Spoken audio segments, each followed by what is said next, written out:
Non, le bourbon n'est pas forcément fabriqué au Kentucky. Et contrairement à ce qu'on entend souvent, il n'a pas non plus forcément 2 ans. Par contre, pour respecter l'appellation bourbon, il doit respecter 5 règles assez précises qu'on va voir ensemble tout de suite. Donc dans 5 minutes, tu vas enfin comprendre ce qu'est vraiment un bourbon, pourquoi il a ce profil si particulier, et tu sauras mieux naviguer dans l'univers du bourbon afin de faire les bons choix. Et tout ça sans le jargon américain. Enfin, je t'explique le jargon américain. Première règle, le bourbon est américain.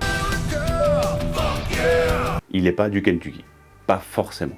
Un bourbon peut venir du Texas, de New York, il peut être distillé n'importe où, mais aux États-Unis. Par contre, si on est en présence d'un Kentucky Bourbon, alors là oui, appellation d'origine oblige, ce sera effectivement distillé au Kentucky. Donc non, le bourbon ne veut pas dire whisky du Kentucky. Arrêtez de dire ça dans les commentaires, il y en a pas mal qui prétendent ça à tort, ce n'est pas une chasse gardée du Kentucky, d'accord? Allez, ça va bien se passer. En parlant de commentaires, et avant qu'on passe à la deuxième règle, n'oublie pas de commenter cette vidéo, liker, t'abonner, partager, c'est très important pour moi, ça m'aide énormément dans mon travail et ça me permet de vous proposer toujours des vidéos plus intéressantes et de faire croître cette communauté francophone du whisky. Règle numéro 2, au moins 51% de maïs. Pas 100%, 51% minimum. La composition céréalière d'un bourbon, ça s'appelle le mash bill. Et au-delà de ces 51%, les 49% restants peuvent être composés de seigle, d'orge ou de blé par exemple. Et c'est là qu'on peut avoir des profils très différents entre les bourbons. Si on prend un bourbon avec une forte concentration en seigle, ce qui est le cas de ce Redemption, où on a 36% de seigle, on aura un profil beaucoup plus nerveux, beaucoup plus épicé. A l'inverse, si on a plus de blé, on aura un profil plus souple et plus rond. Alors bien sûr, c'est pas des garanties absolues, mais ça permet déjà de naviguer un tout petit peu mieux pour deviner le goût de ton bourbon avant de l'ouvrir, et surtout avant de l'acheter. Petite note, ceci dit, je t'ai dit que le bourbon était 51% de maïs minimum, mais il doit être inférieur à 80% de maïs. Si on dépasse les 80% de maïs, on passe sur un corn whisky. Si je reprends l'exemple de ce Redemption, on a 60% de maïs, donc on est au-dessus de 51, 36% de seigle et 4% d'orge maltais. Règle numéro 3, on a 2 plafonds d'alcool. Le premier plafond pour la distillation, maximum 80%. Et ensuite, deuxième plafond, le bourbon, le distillat, doit entrer en fût à maximum 62,5%. Alors bien sûr, tu n'as pas besoin de retenir ces chiffres pour commander un verre, on s'en fout un petit peu. Mais qu'est-ce que ça veut dire au fond? Ça veut dire que la réglementation américaine sur le bourbon ne s'occupe pas que de la composition céréalière du bourbon, mais également du processus de fabrication et même de la mise en vieillissement. Donc non, contrairement à ce que certaines mauvaises langues disent, le bourbon n'est pas un alcool neutre qu'on fait vieillir et qui donne un goût de bois.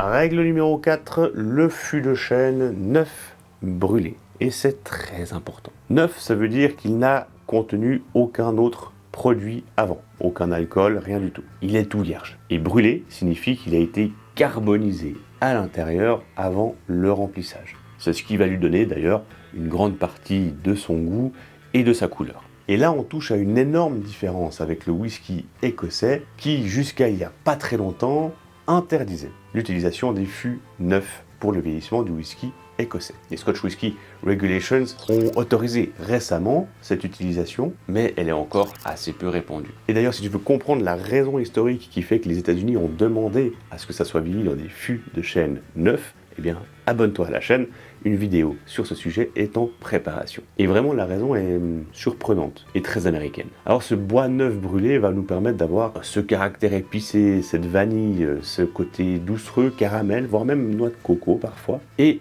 autre bon point de la réglementation américaine par rapport aux Scotch Whisky Regulations, c'est que la loi américaine sur le bourbon interdit l'utilisation de colorants et d'arômes artificiels. Les règles écossaises sur le whisky autorisent l'utilisation de colorants pour le Scotch Whisky. Et donc s'il y a au moins un truc qui est rassurant avec le bourbon, c'est que la couleur que tu vois ici, c'est assurément la couleur naturelle. Grâce aussi, c'est certain, au fût de chêne neuf. Et enfin, 5e règle du bourbon américain, c'est l'âge. Non, le bourbon américain n'a pas forcément 2 ans. Tant qu'on a respecté les différentes règles qu'on a vues avant, le distillat peut s'appeler bourbon, même s'il a un jour de vieillissement.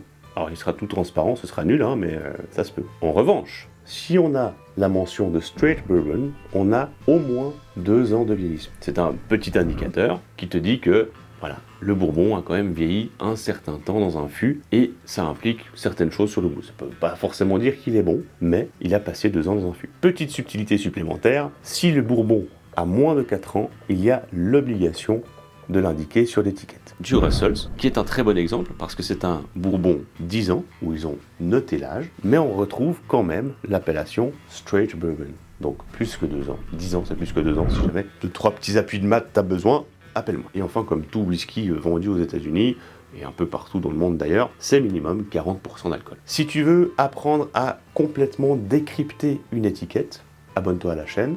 La vidéo va sortir tout prochainement, ou alors elle est déjà disponible, et tu sauras décoder l'entièreté d'une étiquette de bourbon. Alors dans tout ça, comment choisir sa bouteille? Moi je te dirais qu'il faut regarder 3 choses. D'abord, la composition du mash bill.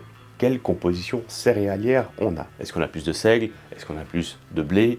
Quel profil aromatique ça va tendre? Et enfin, regarde les différentes appellations que tu retrouves sur l'étiquette, comme Kentucky, ça a été fait au Kentucky, Straight Bourbon, ça a été vieilli au moins 2 ans, s'il y a une indication d'âge ou pas, et pour le reste, on le verra dans une prochaine vidéo. Donc voilà, maintenant tu sais l'essentiel en 5 minutes sur le bourbon. 51% de maïs minimum, fût de chêne neuf, 2 plafonds d'alcool, 80% pour la distillation et 62,5% pour la mise en vieillissement, fabriqué aux États-Unis, et l'appellation straight ou non, cette question de l'âge, qui n'est pas si centrale. Dis-moi en commentaire ce que tu veux pour la prochaine vidéo, dis-moi si tu as appris des choses avec cette vidéo très rapide sur le bourbon, c'était à dessein, on va plonger un peu plus dans l'univers du bourbon dans d'autres vidéos.